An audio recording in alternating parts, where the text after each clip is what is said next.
Source of agriculture credit in India. इस पे बोलने के लिए बहुत कुछ है। मैं कुछ एग्जांपल लूंगा इंडिया के, पता चलेगा क्या है। देखो, एक है, मैं बैंक के पास जाऊंगा, प्रॉपर पेपर वर्क लेके मुझे कर्जा चाहिए। लेकिन हम लोग शहर में रहते हैं, हमारे पास आधार कार्ड है, पैन कार्ड है, ड्राइविंग लाइसेंसेस है, पासपोर्ट है, रेलेवेंट डॉक्यूमेंट सब कुछ बराबर है। एक शेतकरी है, उसके पास क्या होगा? आधार कार्ड होगा, ड्राइविंग लाइसेंस होगा, पर उस वो लैंडलेस फार्मर है बट जमीन नहीं है। वो बैंक के पास जाएगा, बैंक बोलेगा गिरवी रखने के लिए क्या है तेरे पास? वो बोलेगा कुछ भी नहीं। प्राइवेट बैंक लोन देगा क्या? Straight away no. तो वो नॉन इंस्टीट्यूशनल क्रेडिट, जो कि 40% ऑफ द टोटल क्रेडिट है।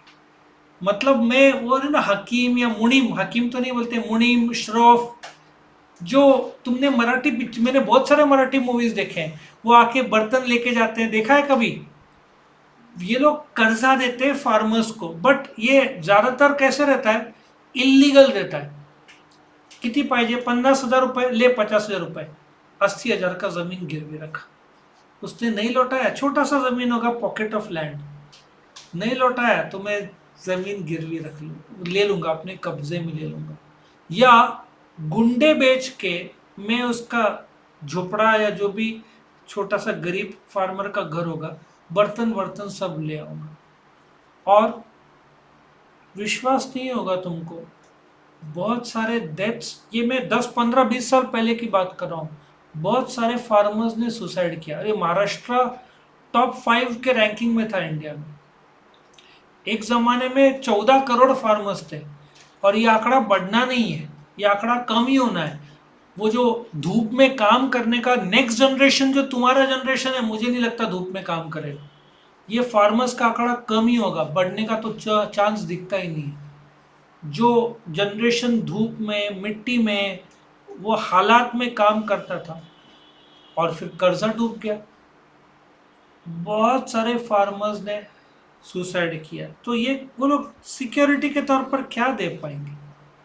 एक तो ट्रैक्टर होगा, एक जमीन होगा, उससे ज्यादा क्या दे पाएंगे? ज्यादा से ज्यादा से गाय भैंस दे पाएंगे, बट गरीब फार्मर को तो मिलेगा ही नहीं। सो ये नॉन इंस्टीट्यूशनल सोर्सेज बड़ा खतरनाक टाइप ऑफ लोन है, क्योंकि इस पे ब्याज दर कैसे रहता है? ये महीने का, गुजरात रहा तो 2%, नहीं तो 3%, 5%, शादी है, अब अपमान नहीं होगा तो it can go as high as 10% for 1 month, मतलब साल का 120%। और ये सब ऑन पेपर रहेगा ही नहीं, इलीगल हो जाता है। 40% अभी भी ये बहुत सारा गांव में नॉन इंस्टीट्यूशनल चलता है, मतलब मैं बैंक के पास जाऊंगा ही नहीं, कोई रईस आदमी है उसके पास जाऊंगा, बोलूंगा 50,000 या 1 लाख का लोन दो, तो वो मुझे कर्जा देगा, मेरे कुछ पेपर्स उनके पास जाएंगे, और मैंने लौटाया तो अच्छी बात है, नहीं लौटाया तो वो उसका। बहुत सारे लोग ऐसा गोल्ड, ज्वेलरी, ज़मीन, और फिर वो लोग रख लेते हैं, ठीक है। मनी लेंडर जो है, again money lenders, non institutional में एक मनी लेंडर्स दिया है, इनका ब्याज दर 2 3 4 5 टक्का महीना रहता है। तुम्हारे पास सामान गिरवी रखने के लिए कम है तो 10%, बहुत ज़्यादा हाई रेट ऑफ इंटरेस्ट होता है।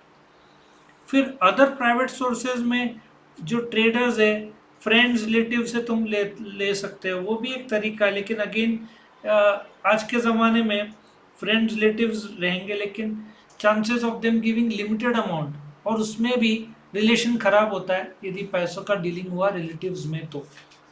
Now you will go to the banks, institutional sources, लेकिन इंस्टीट्यूशनल सोर्सेज इंस्टेंट तो मिलना ही नहीं है तुमको, ठीक है। सो यहाँ पे एग्रीकल्चर क्रेडिट इंस्टीट्यूशनल के तौर पर ये इसलिए उभरा है, क्योंकि जो गरीब फार्मर्स है, ये लोग लैंडलॉर्ड या जिससे भी लेंगे, वो तो घर ले जाएगा, ज़मीन ले जाएगा। लाखों फार्मर्स, तुमने तो पिक्चर देखे नहीं है, हमारे टाइम में तो एवरीडे न्यूज़ आता था, इतने लोग मर गए, ठीक है, फार्मर्स ने सुसाइड कर लिया, और ये महाराष्ट्र में बहुत हुआ। नाउ मैं कहाँ जाऊँगा? बैंक्स के पास, यह प्रोसीजर शुरू होगा। अब इसने क्या किया, आरबीआई ने क्या किया? आरबीआई ने अपना एक हिस्सा एग्रीकल्चर एक ज़माने में आरबीआई देखता था। अराउंड 1980s में आरबीआई ने अपना एक हिस्सा अलग कर दिया, एक संस्था बनाया जिसका नाम रखा नाबार्ड। ये टॉप मोस्ट बैंक है जो पूरा देश का एग्रीकल्चर लोन देखता है, ठीक है। सो ये नाबार्ड एग्रीकल्चर 1982 को फॉर्म किया। नाउ मुझे एग्रीकल्चर का लोन चाहिए तो आरबीआई का कोई काम नहीं, कौन देखेगा पूरे इंडिया का? It is the top most bank for a NABARD loan, for a loan for agriculture, ठीक है। वो आरबीआई का हिस्सा है बट अलग कर दिया आरबीआई ने। अब आरबीआई बोलेगा कोऑपरेटिव सोसाइटी को, हम तुमको 100 करोड़ देते हो, तुम फार्मर्स को मतलब वो वाया कोऑपरेटिव बैंक फार्मर्स तक पहुंचाएगा। कोऑपरेटिव बैंक के पास पैसा कहाँ रहेगा? सो व्हाट विल हैपन, ये जो कोऑपरेटिव बैंक्स है ये लोग को पैसा देगा नाबार्ड और फिर ये लोग पास ऑन करेंगे डाउन द लाइन। फिर इसमें आता है कोटा सिस्टम कि ओके ये कोऑपरेटिव बैंक के 50 cases I will do this month, तो कोटा सिस्टम आ जाता है। और इसका स्पॉन्सरशिप कौन करता है? नाबार्ड। इसमें 3 भाग है, एक शॉर्ट टर्म कोऑपरेटिव्स है जिसमें ये लोग है ना प्राइमरी डिस्ट्रिक्ट में काम करेंगे, और लॉन्ग टर्म है जो प्राइमरी और ये बोलते हैं ना 5 साल लंबे समय के लिए जो लोन का काम करते हैं। लेकिन अगेन कोऑपरेटिव सोसाइटी का रेट ऑफ इंटरेस्ट ज़्यादा रहता है as compare to commercial banks. Cooperative society में बहुत सारे फार्मर्स जाते हैं क्योंकि आपको एचडीएफसी या स्टेट बैंक ऑफ इंडिया ये आपको गांव में मिलेगा नहीं। अब महाराष्ट्र में 40,000 गांव है, मतलब आपको बैंक्स के ब्रांच कितने लगेंगे? 40,000 लगेंगे। कहाँ है? हर गांव में थोड़ी ब्रांच रहेगा बैंक का। तो then cooperative society plays a role, लेकिन कोऑपरेटिव सोसाइटी के पास पैसा क्या रहता है?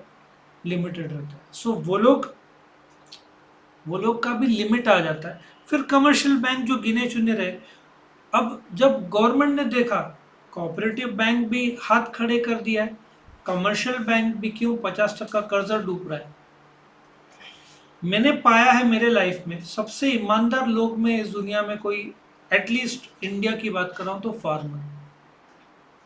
फार्मर कभी भी डुबाता नहीं है पैसा, कभी भी लटकाता नहीं है, कभी भी मैनिपुलेट नहीं करता। मेरा जो एक्सपीरियंस है वो आएगा एकदम, बोलते हैं ना खेती से आया होगा। मेरा एक्सपीरियंस फार्मर्स के साथ, जिसको बोलते हैं ना सच्चा जो भगवान का रूप है, फार्मर्स आज तक एक भी रुपया मेरे करियर में फार्मर ने डुबाए। बाकी लोग मैनिपुलेशन घुमा फिरा, लेकिन farmer will never do it.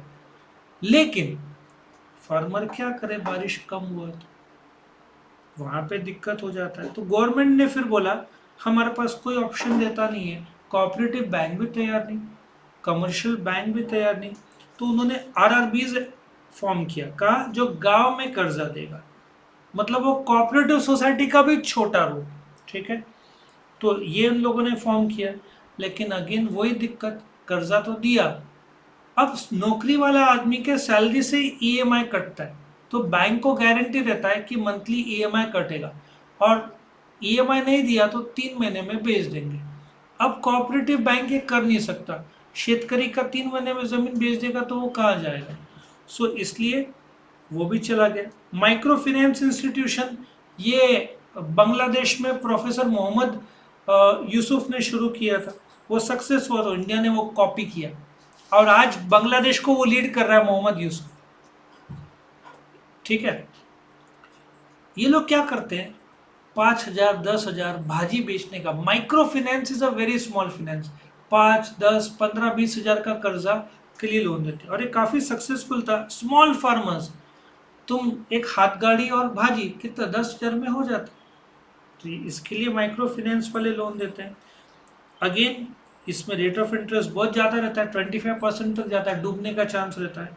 NGOs भी इन्वॉल्व है, लेकिन अगेन ये पहुंच ही नहीं पाता, इसमें भी डूब, मतलब शेतकरी डुबाता नहीं है, लेकिन मजबूरी बारिश पर डिपेंडेंसी, बारिश ठीक से नहीं हुआ तो गया शेतकरी, फिर उसका लौटा नहीं पाता और यहाँ पे कर्जा डूबता है, और भारत में 50% पाया गया। फिर गवर्नमेंट चेंज होती है तो वो बोलती है कि हमने कर्जा माफ किया, फिर वहाँ ये चक्र चलते जा रहा है इंडिया में, ठीक है। तो माइक्रो फाइनेंस भी देखा जाए तो एक बहुत अच्छा तरीका है कर्जे का। तो यहाँ पे ये खत्म होता है।